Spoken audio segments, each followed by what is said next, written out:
Welcome back. Well, a major announcement has come on the second and the final day of the Prime Minister Modi-Starmer meet. India and the UK have signed a deal of $468 million under which the Indian Army will receive UK-made missiles. These UK-manufactured lightweight missiles called the Martlet. In its statement on the defence deal, the British government said that the new contract for lightweight multirole missiles made by Thales in Northern Ireland would secure 700 jobs at a factory which currently makes the same weapons for Ukraine. Well, let's have a look at the specifications of this missile and what it could do, and we will also discuss this with our guests who are joining us on the program. But first up, a bit about these missiles and why are they important? Well, UK and India have inked a number of deals, and of course the defence deal is putting a lot of sheen on this newborn homie. So this is what the Martlet is all about. It's lightweight, 6 kilometers is its operational range. It only weighs about 13 kg, has a velocity of 1.5 Mach, which is a good enough speed. Its length is about 1.3 meters, which is approximately 4 feet 3 inches. And it's considered to be a game changer in conflicts which involve border-to-border conflicts. And of course, India has always been looking to press the United Kingdom and vice versa to increase trade in defense. And finally, it has happened. And this deal, which is approximately worth 468 million UK pounds, is a game changer in a lot of ways for India as well. Right after Operation Sindoor, India has upped the ante when it comes to procuring, securing as well as manufacturing defense equipment. Of course, the focus is always on Atmanirbharta. Well, the Martlet is a lightweight air-to-surface, air-to-air, surface-to-air and surface-to-surface missile, multi-purpose. It is obviously something which is going to get a lot of attention in terms of what the army needs, what our defense overall needs at this point in time to utilize this weaponry to its hilt. It's got a triple effect warhead. It has a wingspan of 260 millimeters. It's guided by a laser beam lightning system, has a diameter of 76 mm. So out and out, this is a record deal, and in considering the cost as well as the size and the efficacy of this particular weapon, it seems to be that volume is not going to be a worry when it comes to getting the Martlet into our capabilities. Well, it has an ignition, safety and arming unit, triple effect warhead, laser proximity sensor and a two-stage rocket motor as well. This is obviously something we will get to learn more of from our defense experts, but out and out it looks like a weapon which India can handily incorporate into its arsenal. Remember folks that India is always at a threat when it comes to either Pakistan or China, with the Pakistan defense minister very recently rattling their sabers once again and threatening India about an imminent war. It is important for our adversaries to get the message and for the Indian Defence Forces to have these weapons to create deterrence. It's built by the Thales Air Defence, named after a mythical bird from English heraldry that never roosts, the Martlet. So of course a bit of a history over there as well. This is how many is India buying is also the big question. Well, the cost of one missile is about $0.320 million. So India will purchase about 468 million pounds worth of missiles. So that approximately is close to 1,450 missiles. Now that's a lot of missiles, and that's a huge sum as well. The purchase of UK's Martlet lightweight multi-role missile is of course deal one that has been inked between these two great democracies. Mr. Starmer, on a very energetic and a positive tour to India, brought along a plethora of CEOs and entrepreneurs and business leaders who want to work with India. The deal, the second deal rather, is worth 334 million pounds. Co-manufacturing deal for electric powered engines for naval ships. This is also, of course, going to be an extremely valuable addition to our deterrence. Deal number 3, key engagements of the Indian Navy's exercise Concon with the HMS Prince of Wales aircraft carrier. These exercises are sporadic in nature, but they keep happening. But the fact of the matter is that there is a bigger message which is being sent out here by both these nations inking this kind of a deal. This is obviously extremely important. It's been heralded and it's been appreciated by anyone and everyone who follows geopolitics. Let's talk about this with our guests.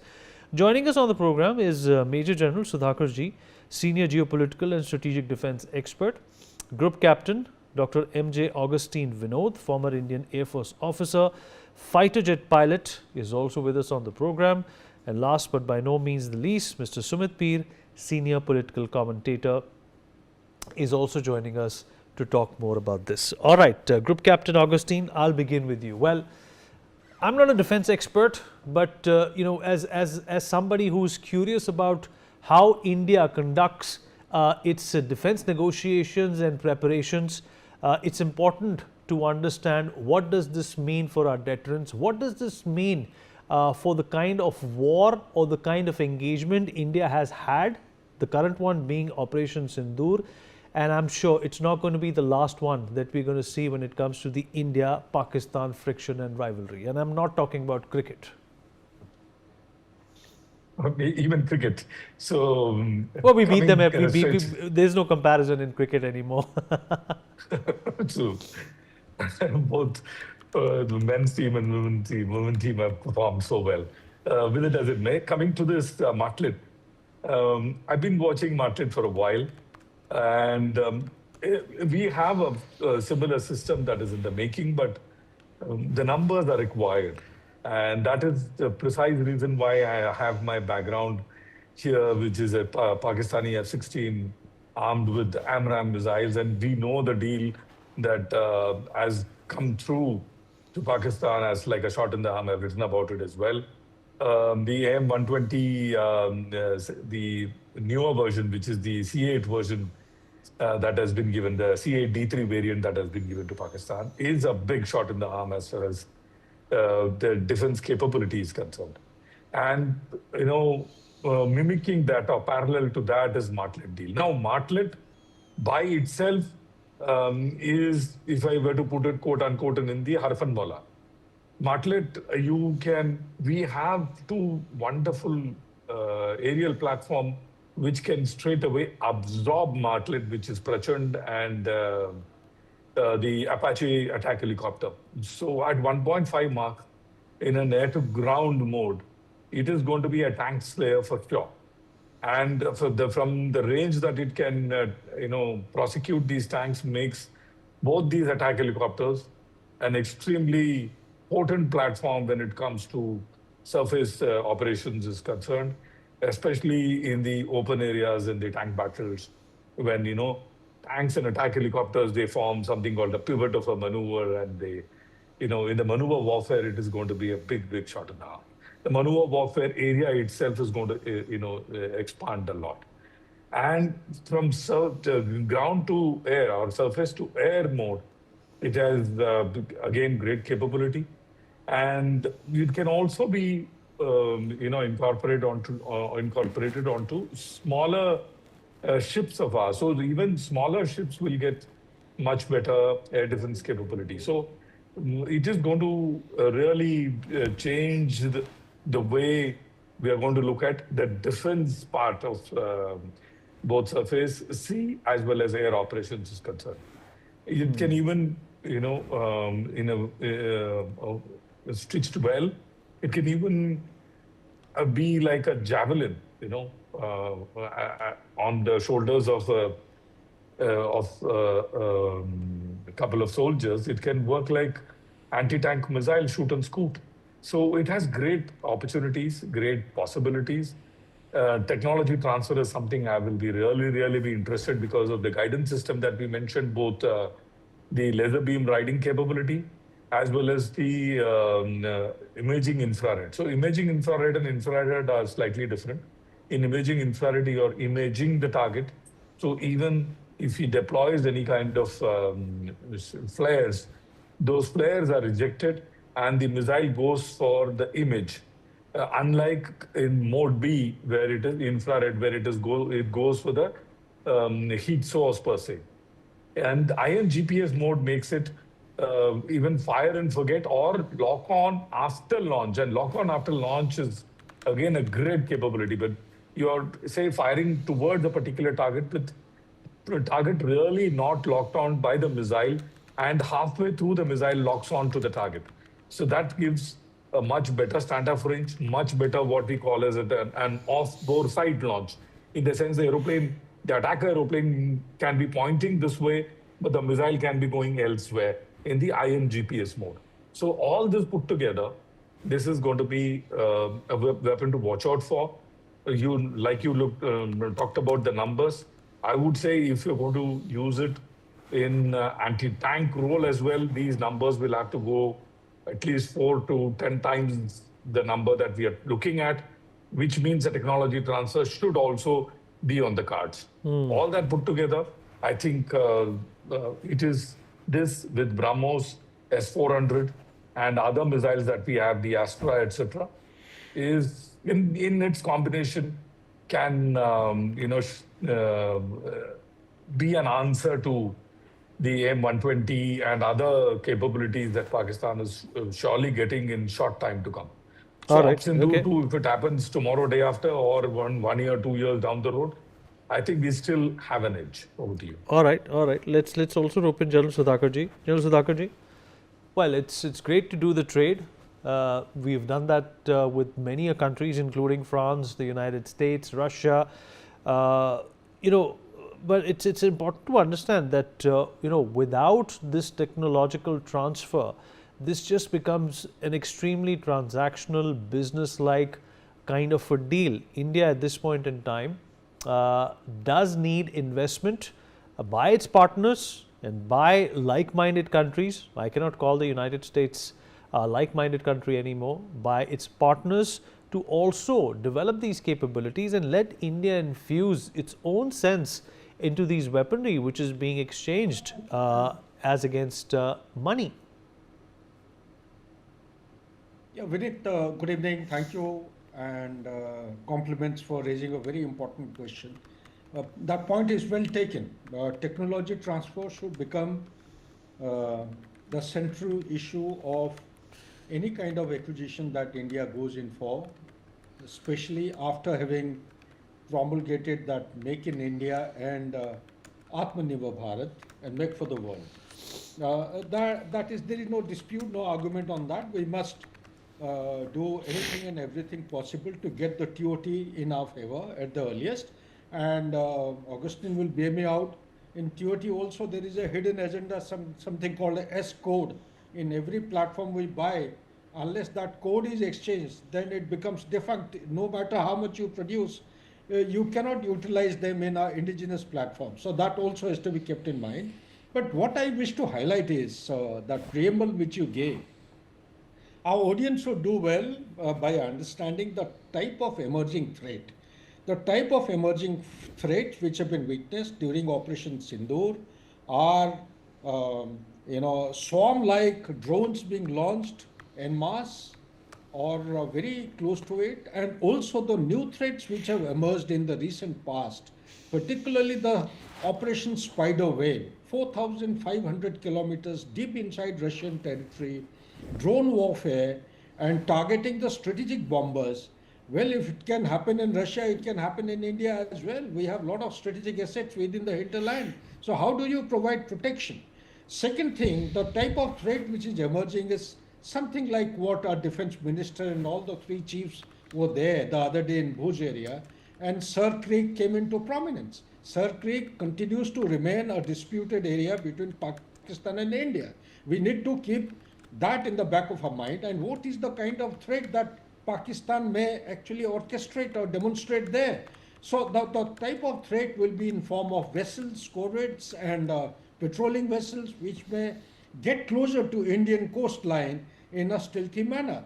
And also along with that, they have the drones. Drones are, as of today when you and me are discussing, I am given to understand by very, very close friends of mine that there is a clandestine activity of drugs which are being transported across with the aerial platforms, drones, across the Sirkrik area into Gujarat, run of Kutch. So these are the new threats. The coastline defense. The coastline, maritime coastline has extended from 7,500 kilometers to 11,098 kilometers. This is the revised distance, the length of the coastline. So there are threats which are actually emerging, which could come from Indian Ocean region to our large number of the island territories. We have almost close to 1,400 island territories. We have very specialized, exclusive centers of excellence, be it economic or let's say nuclear or the aerospace engine or the research centers in the hinterland. They may go beyond hundreds. So to provide protection to these kind of things, I think in our air defense, integrated defense network that we have under the leadership of our Air Force leader, there is a deficiency. The range of this platform is 6 kilometers, and it has been more than evidently demonstrated during the ongoing conflict in Ukraine that this weapon platform has been gainfully and optimally utilized against the threats manifesting from Russia's side. And it is man-portable, and like Captain Augustine has covered, it can be fired from air to air. You have also given out in the preamble, air to surface, surface to surface, surface to air. It's kind of a multi-domain kind of a platform which can be used to fill up the gap. As on today, we don't have a gap. But whatever gap is going to come about, it is going to be because of the obsolescence of the weapon platforms in our air defense architecture which is existing today. Talk in terms of L-70, talk in terms of your twin barrel, that ZU-23, talk in terms of the ranges of weapon systems which cover this gap of 6 kilometers or 6,000 meters. More than anything else is, I tend to agree with what Augustine has covered. The terminal guidance of any weapon platform or missile that we acquire is very, very important. It is GPS/INS, inertial guidance. With my limited knowledge and understanding, inertial guidance is giving you continuous kind of a correction to the platform. It guides you to the system. It is in relation to the surrounding topography, and it navigates the platform into the pinpoint accuracy. That is the kind of system which is inbuilt. So once it comes to us, we must actually negotiate with the producer that we should be able to install our navigation, our NAVIC system, our Indianized NAVIC system, so that the platform can be guided by our own system, indigenously developed system into the target, not otherwise. That's all. Thank you so much. All right, Sumit, what has been your assessment of a number of MOUs and deals have been signed, which is great going considering the fact that we are at high odds with the United States. Has this come as a respite to you? Vinny, thank you for having me on your show, and as usual, a brilliant question to begin with. Look, Vinny, the message is very clear. From a political perspective, Donald Trump thought he could control the world. Donald Trump never thought his biggest buddy and the nearest ally, that is United Kingdom, will come and do a deal with India. He never thought he will come with the biggest delegation of the decade to India. And Mr. Keir Starmer said that we had to get a bigger plane because we usually don't go so many people. So with all these developments happening and multi-point MOUs happening, weapon systems being exchanged, the relation is beyond United States whims and fancies. Europe is closing to India. Europe wants to have a relation with India. And remember, Donald Trump went to European Union and told them, let's do a trade embargo against India. Let's sanction India. Let's put tariffs on India. EU said no. He went to NATO. They said no. He went to G7. They said no. Looking at all those conditions and what we are seeing right now, it is that everybody is willing to do business to India. Everybody is wanting to do business with India because they see the potential is with India. And from an Indian perspective, it is good to diversify because you are Number one weapon supplier today is Russia, then it is France, then it is Israel, then others people follow. UK was not one of those big suppliers, but the missile what we are talking about under the two impeccable gentlemen on the show up, and you already summed it very well. I don't want to add anything on that. It's a game changer missile because this technology will be also under Atmanirbhar Bharat and Make in India. It is joint development, and a part of it will be developed in future course here. So basically, will be the ramp up of the technology will happen here. Of course, there will be a royalty paid to them and all that. That goes without saying, and it fits into our Akash Tir system. So what are we doing? We are trying to get all kinds and type of weapons because you see, if you look at Pakistan, for example, the 99% of weapon is Chinese, and Chinese chale to chand tak nahi to raat tak. That is the problem. So Bangladesh, same problem. But look at our arsenal. We have French, we have English, we have American, we have Russian, we have Italian, we have Israeli. So our variety of systems are very different, and that gives the versatility to the system. And then when we integrate it into a system like Akashti, which is an AI-based system, then the enemy cannot foresee the spec. He cannot foresee the capabilities of the system, and that is what has been the game changer this time in Operation Sindoor. So it's a very clear message that Europe is very eager to do business with India. Europe is coming with the biggest delegations to India. Nobody is taking the diktats or dictums of Donald Trump. And the most important thing, we need this missile has done well in Ukraine, which makes it a very potent weapon. And the kind of posturing we are seeing Pakistan doing with those G20s, which is supposed to get from China and trying to go to trying to have a deal cut with the United States of America, the latest missile deal which they are trying to cut with the United States of You America. send me the link. We will, yeah, I'll send you the link. So we will also kind of do will answer. We are also trying to do those things we need. So India is doing All right, whatever. okay. All right, absolutely right, Sumit. But unfortunately, we've also run out of time. Would like to appreciate the time that our guests took out to join us.